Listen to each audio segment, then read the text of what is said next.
একটা ব্যাপার কি কখনো খেয়াল করে দেখেছেন? মানে যখন আমরা কোনো বড় ইমারত বা ধরুন একটা বহুতল ভবন তৈরির কথা ভাবি। হ্যাঁ, তখন তো ভিত্তি বা ফাউন্ডেশনের দিকেই সবার নজর থাকে। একদম তাই। আমাদের পুরো ফোকাস থাকে নিখুঁত একটা নকশার দিকে। ইঞ্জিনিয়াররা মাসের পর মাস ধরে ব্লুপ্রিন্ট তৈরি করেন।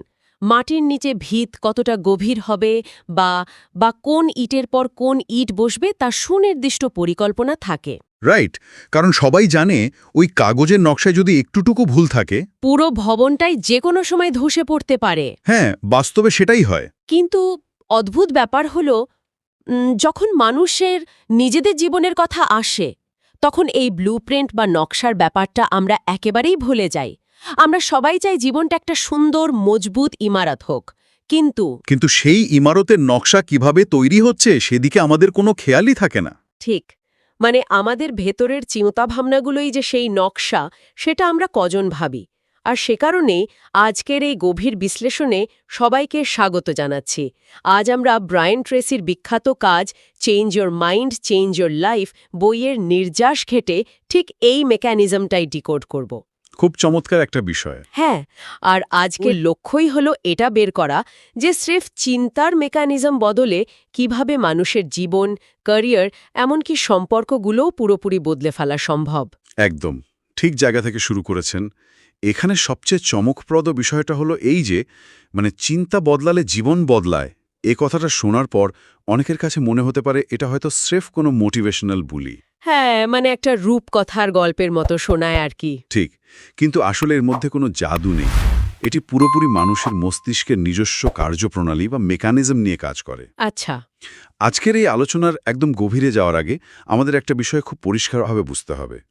আমাদের চিন্তাই আসলে আমাদের বাস্তবতার জন্ম দেয়। মানে এটা কোনো দার্শনিক কথাবার্তা নয়। একদমই না। এটা স্রেফ একটা বৈজ্ঞানিক কার্যকারণ সম্পর্ক। আচ্ছা, তাহলে এই কার্যকারণ সম্পর্কটাকে একটু ভেঙে দেখা যাক। বইয়ের মূল সূত্র বলছে যে ইতিবাচক চিন্তা ইতিবাচক ফলাফল আনে, আর নেতিবাচক চিন্তা আমাদের ভেতরে ভয় আর সীমাবদ্ধতার সৃষ্টি করে। রাইট। এবং সফল ব্যক্তিরা নাকি নিজেদের শক্তিগুলোর উপর ফোকাস করে ইতিবাচক বিশ্বাস বারবার আওড়ানোর মাধ্যমে নিজেদের সম্পর্কে একটা শক্তিশালী ধারণা তৈরি করেন, যাকে বইয়ের ভাষায় বলা হচ্ছে সেলফ কনসেপ্ট। হ্যাঁ, নিজের সম্পর্কে ধারণা। কিন্তু আমার একটা বড় প্রশ্ন আছে এখানে। মানে এটা একটা বাগানের মতো, তাই তো? সচেতনভাবে ইতিবাচক চিন্তার বীজ না বুনলে নেতিবাচক চিন্তার আগাছা এমনিতেই জন্মাবে। চমৎকার উপমা। একদম তাই। কিন্তু ধরুন কেউ শুধু মুখে মুখে বলছে আমি পারব বা আমি সাফল্যের যোগ্য, শুধু এই কথাগুলো বললেই কি মনের ভেতরের সব নেতিবাচকতা বা ভয়ের অনুভূতিগুলো জাদুর মতো দূর হয়ে যায়? মানে এটা কি এতই সহজ? এই প্রশ্নটা খুবই যৌক্তিক। আসলে প্রথমবার যখন কেউ আমি পারব বলে তখন তার মস্তিষ্ক আসলেই সেটা বিশ্বাস করে না। তাই নাকি? হ্যাঁ, কারণ মানুষের আত্মবিশ্বাস বা এই যে সেলফ কনসেপ্ট, এটা কোনো ম্যাজিক সুইচ নয় যে চাপ দিলেই ফস করে জ্বলে উঠবে। মানে একদিনে তৈরি হয় না। ঠিক। আমাদের চারপাশের পরিবেশ, অতীতের ব্যর্থতা, এসব কিছু মিলে আমাদের মনের ভেতর একটা নির্দিষ্ট ধারণা আগে থেকেই তৈরি হয়ে আছে। কিন্তু ব্রায়ান ট্রেসি এখানে মানুষের মস্তিষ্কের একটা বিশেষ ক্ষমতার কথা বুঝিয়েছেন। আছে, সেটা কি? বিজ্ঞানের ভাষায় যাকে বলা যায় নিউরোপ্লাস্টিসিটি, মানে মস্তিষ্কের গঠনগত পরিবর্তনের ক্ষমতা। ধরুন মস্তিষ্ক আসলে একটা জঙ্গলের মতো। ওকে, জঙ্গল। হ্যাঁ, যে রাস্তায় বারবার হাঁটা হয় সেই রাস্তাটা পরিষ্কার হয়ে যায়, আর যে রাস্তায় হাঁটা হয় না সেখানে জঙ্গল গজিয়ে ওঠে। ও, তার মানে কেউ যখন সারাদিন নেতিবাচক চিন্তা করে সে আসলে মস্তিষ্কের ওই ভয়ের রাস্তাটাকেই আরও চওড়া করছে। একদম তাই। আর এখানেই আসে সচেতনভাবে ইতিবাচক শব্দ ব্যবহারের ওই মেকানিজম। যখন কেউ বারবার নিজের শক্তির জায়গাগুলো নিয়ে ভাবে আচ্ছা। এবং সচেতনভাবে নেতিবাচক শব্দগুলোকে ইতিবাচক শব্দ দিয়ে প্রতিস্থাপন করে, তখন সে মূলত মস্তিষ্কে নতুন একটা রাস্তা তৈরি করতে শুরু করে। বুঝতে পারছি। এটা একদিনের কাজ নয়, কিন্তু ধারাবাহিকতার ফলে মস্তিষ্ক তখন সীমাবদ্ধতা বা ভয়ের বদলে সম্ভাবনাগুলো দেখতে শুরু করে। ওয়াও, এটা তো অনেকটা সোশ্যাল মিডিয়া অ্যালগোরিদমের মতো শোনায়। অ্যালগোরিদম? কিভাবে? এই যেমন ধরুন কেউ যদি সারাদিন নেতিবাচক বা ভয়ের খবর পড়ে, তাহলে তার নিউজ ফিড তাকে আরও বেশি ভয়ের খবরই দেখাতে থাকে। একদম। আর যদি কেউ সমাধানের পথ খোঁজে তার সামনে সমাধানের উপায়গুলোই আসতে থাকে। অর্থাৎ আমাদের ওই ইনার ডায়ালগ বা নিজের সাথে নিজের কথা বলার ধরনটা আসলে আমাদের মস্তিষ্কের সার্চ ইঞ্জিনকে নিয়ন্ত্রণ করছে। দারুণ একটা পয়েন্ট ধরেছেন। ঠিক এভাবেই মানুষের নিজের সম্পর্কে ধারণা বা সেলফ কনসেপ্ট শক্তিশালী হয়, আর এটাই হলো যে কোনো পরিবর্তনের প্রথম ভিত্তি। কারণ ধরুন মস্তিষ্কের ভেতরের এই অ্যালগরিদম আমরা খুব সুন্দরভাবে ইতিবাচক করে সেট করলাম, কিন্তু যখন আমরা ঘরের বাইরে পা রাখি তখন তো চারপাশের পরিস্থিতি সবসময় আমাদের মনের মতো হয় না। সেটা ঠিক। হয়তো অর্থনীতি খারাপ হয়ে গেল বা অন্য কারো ভুলের কারণে আমাদের বড় ক্ষতি হয়ে গেল। মানে সবকিছু ভালো চললে ইতিবাচক থাকা সহজ, কিন্তু যখন চারপাশের পরিস্থিতি আসলেই খুব খারাপ তখন অন্যকে দোষ দেওয়াটাই স্বাভাবিক। রাইট, তখন তো পরিস্থিতিকে দোষ দেওয়াটাই মানুষের স্বাভাবিক প্রবৃত্তি, তাই না? এবং সত্যি বলতে অন্যকে দোষ দিলে নিজের ঘাট থেকে তো একটা বিশাল বোঝা নেমে যায়। মানুষ একটা মানসিক স্বস্তি পায়। কিন্তু ব্রায়ান ট্রেসি কেন বলছেন যে কোনো মূল্যে পরিস্থিতি বা অন্য মানুষকে দোষারোপ করা বন্ধ করতে হবে? হ্যাঁ, সেটাই তো আমার প্রশ্ন। এই সাময়িক স্বস্তিটা ত্যাগ করার দরকার কি? সম্পূর্ণ দায়িত্ব নিজের কাঁধে কেন নিতে হবে? কারণ এই সাময়িক স্বস্তির দীর্ঘমেয়াদী মূল্যটা অনেক বেশি মারাত্মক। দোষারোপ করলে আসলে কি হয় সেটা যদি আমরা মনস্তাত্ত্বিক দিক থেকে দেখি, আচ্ছা, তাহলে বিষয়টা পরিষ্কার হবে। বিশ্লেষণ অনুযায়ী দোষারোপ করাটা আসলে মানুষকে চরমভাবে ক্ষমতাহীন করে দেয়। ক্ষমতাহীন কিভাবে? যখন কেউ বলে যে আমার ব্যর্থতার জন্য ওই মানুষটা দায়ী বা পরিস্থিতির কারণে আমি পারলাম না, তখন সে অবচেতনভাবেই নিজের মস্তিষ্ককে একটা বার্তা দিচ্ছে। কি বার্তা? সে বলছে যে আমার নিজের জীবন পরিবর্তন করার কোনো ক্ষমতাই আমার নেই, আমি পরিস্থিতির দাস। মনোবিজ্ঞানে একে বলা হয় লার্নড হেল্পলেসনেস। ওহ আচ্ছা, তার মানে সে মেনে নিচ্ছে যে জীবনের স্টিয়ারিংটা তার হাতে নেই। একদম। কিন্তু যদি সে স্বীকার করে নেয় যে এই পরিস্থিতির জন্য আমি দায়ী, অথবা অন্তত এই পরিস্থিতি থেকে বের হওয়ার দায়িত্ব আমার, তখন মস্তিষ্কে কি পরিবর্তন ঘটে? যখনই কেউ যে কোনো পরিস্থিতিতে সম্পূর্ণ দায়িত্ব নিজের কাঁধে তুলে নেয়, তখন মস্তিষ্কের প্যাটার্ন সম্পূর্ণ বদলে যায়।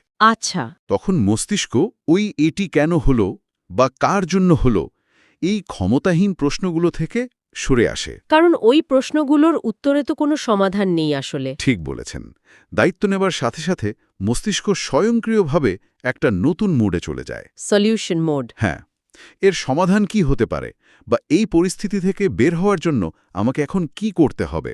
রাইট। এই যে প্যাসিভ অবস্থা থেকে অ্যাক্টিভ অবস্থায় চলে আসা, এটাই হলো সেই অনুঘটক যা আমাদের ওই ইতিবাচক আত্মবিশ্বাসকে বাস্তব জীবনের সংকটেও টিকিয়ে রাখে। বিষয়টা এখন একদম পরিষ্কার হলো। মানে ইতিবাচক চিন্তা আমাদের মানসিকভাবে প্রস্তুত করছে ঠিকই, কিন্তু বাস্তব জীবনের আঘাতগুলো সামলানোর জন্য আমাদের এই দায়িত্ববোধের ঢালটা দরকার। একদম তাই। আমরা যদি নিজেরাই নিজেদের জীবনের স্টিয়ারিং হুইলটা ধরে নিই, তাহলে আর পেছনের সিটে বসে অন্যের ড্রাইভিং নিয়ে অভিযোগ করতে হয় না। সুন্দর বলেছেন। কিন্তু এখানে তো আরেকটা নতুন সমস্যা তৈরি হয়। আমরা স্টিয়ারিং ধরলাম, গাড়ির ইঞ্জিনও ভালো, কিন্তু যদি আমরা নাই জানি যে গাড়িটা কোথায় যাবে, তাহলে তো একই জায়গায় গোলগুল ঘুরতে থাকব। ঠিক, গন্তব্য তো লাগবে। আর ঠিক এই শূন্যস্থানটাই পূরণ করে সুস্পষ্ট লক্ষ্য নির্ধারণ। ব্রায়ান ট্রেসি লক্ষ্য নির্ধারণের কথা তো বলেছেনই, কিন্তু তার চেয়েও বেশি জোর দিয়েছেন লক্ষ্যগুলো একটা কাগজে লিখে রাখার উপর। হ্যাঁ, এই জায়গাটা মানে here is wire it gets really interesting. বইয়ের এই অংশটা পড়ার সময় আমার মাথায় একটা উপমা আসছিল। কি উপমা? এটা অনেকটা গাড়ির জিপিএস সিস্টেমের মতো। আচ্ছা, জিপিএস। হ্যাঁ, ধরুন একটা অত্যাধুনিক গাড়ি আছে যা সব কিছু নিখুঁতভাবে কাজ করছে, কিন্তু সেই গাড়ির জিপিএসে যদি আমরা যদি কোনো নির্দিষ্ট গন্তব্য টাইপ করে না দিই, তাহলে জিপিএস কি করবে? সে তো শুধু স্ক্রিনে বর্তমান অবস্থানটাই দেখাবে। একদম, কোনো দিকে যেতে হবে তার কোনো নির্দেশিকা দিতে পারবে না। আমাদের মস্তিষ্কও ঠিক সেরকম। লক্ষ্য লিখে না রাখলে মন বুঝতে পারে না তাকে আসলে কোন দিকে কাজ করতে হবে। রাইট। লিখে রাখা লক্ষ্য হল মস্তিষ্কের জন্য সেই জিপিএস ডেস্টিনেশন। জিপিএসের এই তুলনাটা এখানে একদম নিখুঁতভাবে মিলে যায়। লিখে রাখার মাধ্যমে আমরা মূলত আমাদের অবচেতন মনকে একটা স্পষ্ট নির্দেশ দিই, মানে একটা টার্গেট দিই। হ্যাঁ, যখন লক্ষ্যটা শুধু মাথার ভেতরে থাকে তখন সেটা একটা অস্পষ্ট ইচ্ছার মতো ভাসতে থাকে। কিন্তু যখনই সেটা কাগজে লেখা হয় তখন মস্তিষ্ক সেটাকে একটা নির্দিষ্ট অ্যাসাইনমেন্ট হিসেবে গ্রহণ করে। তবে জিপিএসের উপমা ধরেই একটা কথা যোগ করতে চাই। অবশ্যই বলুন। জিপিএসে গন্তব্য সেট করার পর কি গাড়িটা নিজে নিজেই সেখানে পৌঁছে যায়? না, অবশ্যই না। ইঞ্জিন চালু করে অ্যাক্সেলারেটরে চাপ দিতে হয়, গাড়িটা নিজেকেই চালিয়ে নিয়ে যেতে হয়। ঠিক তাই। চিন্তার জগৎ থেকে বাস্তবের জগতে আসার একমাত্র সেতু হল অ্যাকশন বা কাজ। রাইট, শুধু ভাবলেই হবে না। একদম। শুধু বড় বড় লক্ষ্য লিখে দেয়ালে ঝুলিয়ে রাখলে আর পজিটিভ চিন্তা করলেই কোনো ফলাফল আসবে না। ব্রায়ান ট্রেসি স্পষ্ট করে বলেছেন যে বড় কোনো সাফল্যের পেছনে কোনো জাদুকরী লাভ থাকে না। তাহলে কি থাকে? ছোট ছোট কিন্তু ধারাবাহিক পদক্ষেপ বা কাজ, এটাই মূলত দীর্ঘমেয়াদী সাফল্য এনে দেয়। এই ধারাবাহিকতার বিষয়টা নিয়ে একটু ভাবা যাক। মানুষ অনেক সময় মনে করে যে একদিনে 10 ঘন্টা কাজ করে বিশাল কিছু করে ফেলবে। হ্যাঁ, এটা খুব সাধারণ একটা ভুল ধারণা।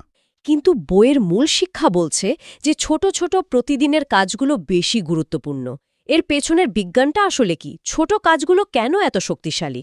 এর পেছনে ডোপামিন নামক একটা রাসায়নিক পদার্থের খুব বড় ভূমিকা আছে। ডোপামিন? আচ্ছা। হ্যাঁ, যখন আমরা কোনো বিশাল লক্ষ্যের কথা ভাবি তখন সেটা অর্জন করা এতই কঠিন মনে হয় যে আমাদের মস্তিষ্ক ভয় পেয়ে যায়। মানে কাজটা শুরুই করতে চায় না। ঠিক। কিন্তু যখন আমরা লক্ষ্যটাকে ছোট ছোট ভাগে ভাগ করে ফেলি এবং প্রতিদিন একটা ছোট কাজ সম্পন্ন করি, তখন আমাদের মস্তিষ্ক একটা ছোট বিজয়ের সংকেত পায়। ও, বুঝতে পেরেছি। এই বিজয়ের ফলে ডোপামিন নিঃসৃত হয়, যা আমাদের এক ধরনের আনন্দ দেয়, আর এটাই পরের দিনের কাজটা করার জন্য একটা মানসিক গতি বা মোমেন্টাম তৈরি করে দেয়। তার মানে প্রতিদিনের কাজের মাধ্যমেই আমাদের ওই প্রথম দিকের যে সেলফ কনসেপ্ট বা আত্মবিশ্বাস, সেটা আরও মজবুত হতে থাকে।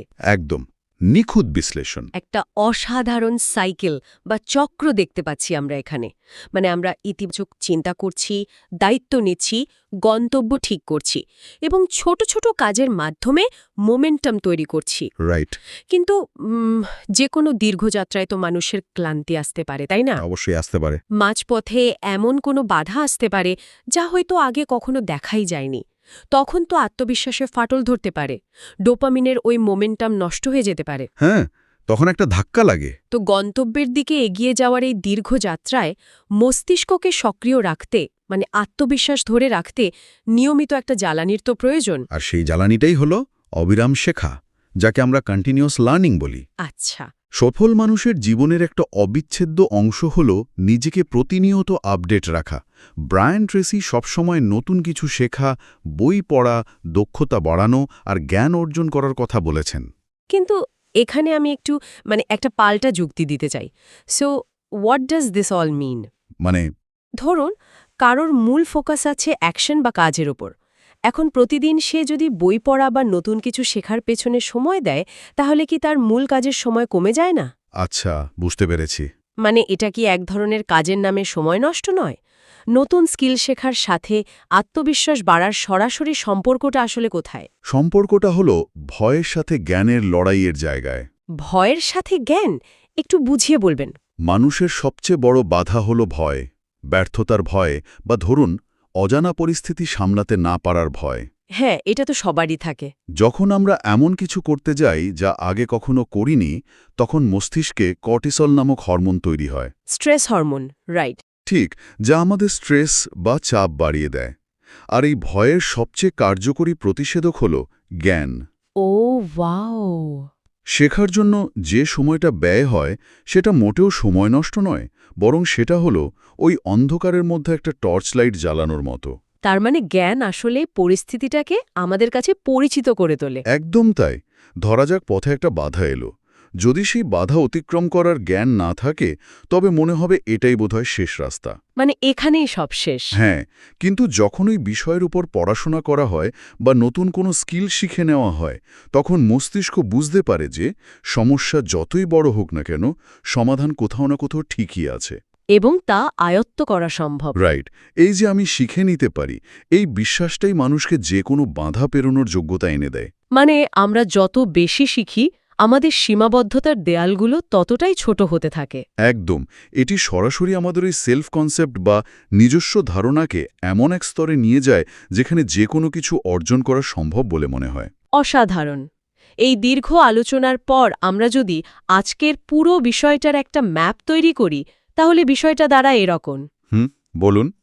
সবকিছু শুরু হয় আমাদের মনের ভেতরের অ্যালগরিদম ঠিক করার মাধ্যমে, মানে চিন্তার পরিবর্তন।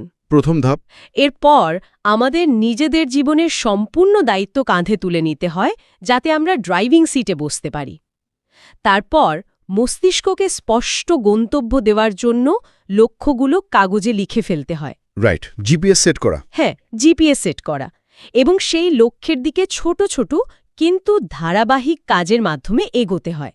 আর এই পুরো পথ চলায় ভয়ের অন্ধকার দূর করতে প্রতিনিয়ত নতুন জ্ঞান অর্জন করে যেতে হয়।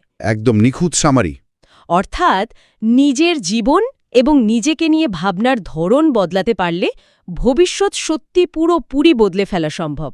মাইন্ডসেট বা মানসিকতাই হল যে কোনো মানুষের সাফল্যের সবচেয়ে শক্তিশালী হাতিয়ার। আমরা এতক্ষণ দেখলাম কিভাবে চিন্তার ক্ষমতা এবং সুনির্দিষ্ট মেকানিজম আমাদের জীবনকে ইতিবাচকভাবে বদলে দেয়। কিন্তু এই আলোচনা শেষ করার আগে একটা খুব ভিন্ন এবং গভীর বিষয় নিয়ে আমি সবাইকে একটু ভাবতে বলবো। Wait, really? আচ্ছা, অবশ্যই বলুন।